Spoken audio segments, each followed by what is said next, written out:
สบายดีท่านผู้ชมที่เคารพยินดีต้อนรับทานเข้าสู่รายการสมเหตุสมผลกับสมแพงวังมานี่การร่วมโจมตีทั้งการทหารของกองทัพอเมริกาและอิสราเอลที่มีต่ออิหร่านได้หุนแหงขึ้นเรื่อยๆนครหลวงเตหะรานและหลายแห่งของอิหร่านถูกการลอนโจมตีทั้งอากาศอย่างหนักหน่วงท่านอาลี คาเมเนยี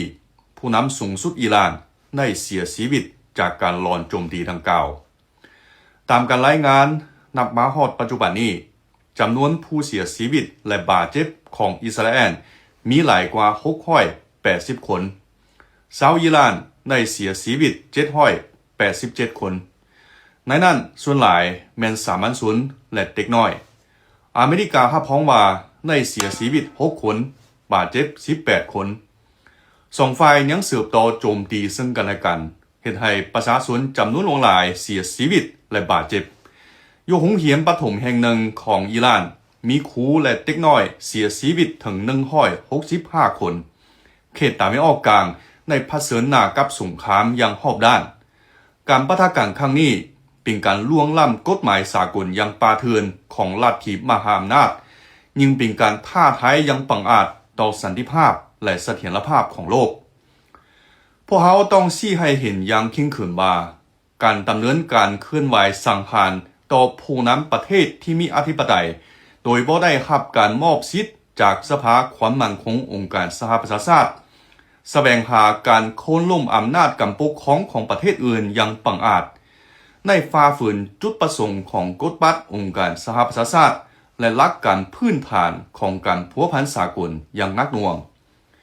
ในเหตุให้ประชาคมโลกกลับคืนไปสู่กฎหมายเถื่อนที่สัตว์ใหญ่กินสัตว์น้อยความเสี่ยงด้านการทหารมีแต่จะสร้างความเครียดแค้นและแบ่งแยกภาคพื้นเท่านั้นพร้อมทั้งเหตุให้ตลาดพลังงานการขนส่งทางทะเล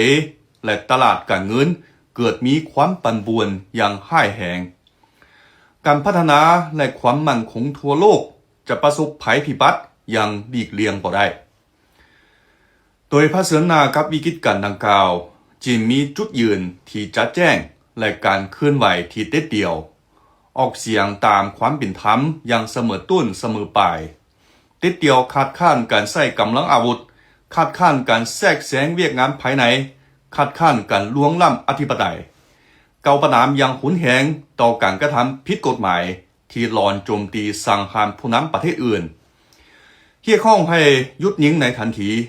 ออกแหงสุดขีดเพื่อปกปักรักษาความปลอดภัยของสามัญชน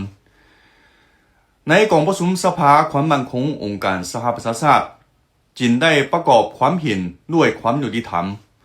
สุกนิ้วให้ประชาคมโลกยึดถือความเป็นธรรมพร้อมกันนั้นจีนยังได้พยายามไกลเกลี่ยเสื่อมขยายบทบาทสำคัญเพื่อหยุดตีสงครามและแก้ไขวิกฤตการณ์ในฐานะเป็นประเทศใหญ่ที่มีความรับผิดชอบวิกฤตการณ์ครั้งนี้ได้ยั่งยืนให้เห็นอีกเทื่อหนึ่งว่ามหาอำนาจบ่มีอนาคตบ่ถึกใจคนมีแต่เคารพความเป็นเอกราชด้านอธิปไตยของประเทศต่างๆยึดมั่นการเจรจาอย่างเสมอภาคกัน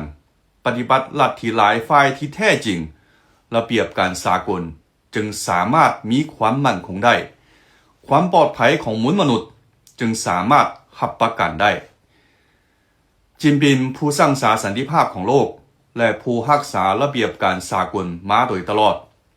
จีนจะสืบต่อยืนอยู่ข้างประวัติศาสตร์ที่ถูกต้องยืนอยู่ข้างสันติภาพและความเป็นธรรมขัดข้ามมหาอำนาจด้วยจิตใจยุติธรรมปกปักรักษาสันติภาพด้วยการเคลื่อนไหวที่แท้จริงสุกนิ้วสถานการณ์ตะวันออกกลางให้กลับคืนสู่การเจรจา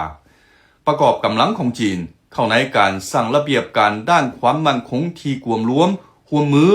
และยืนยงเอาละท่านผู้ชมที่เคารพปีใหม่ได้เวียนมาถึงให้พวกเขาร่วมกันขอให้โลกมีสันติภาพมนุษย์มีความสงบสุขขอบใจท่านที่ให้เกียรติติดตามสบายดี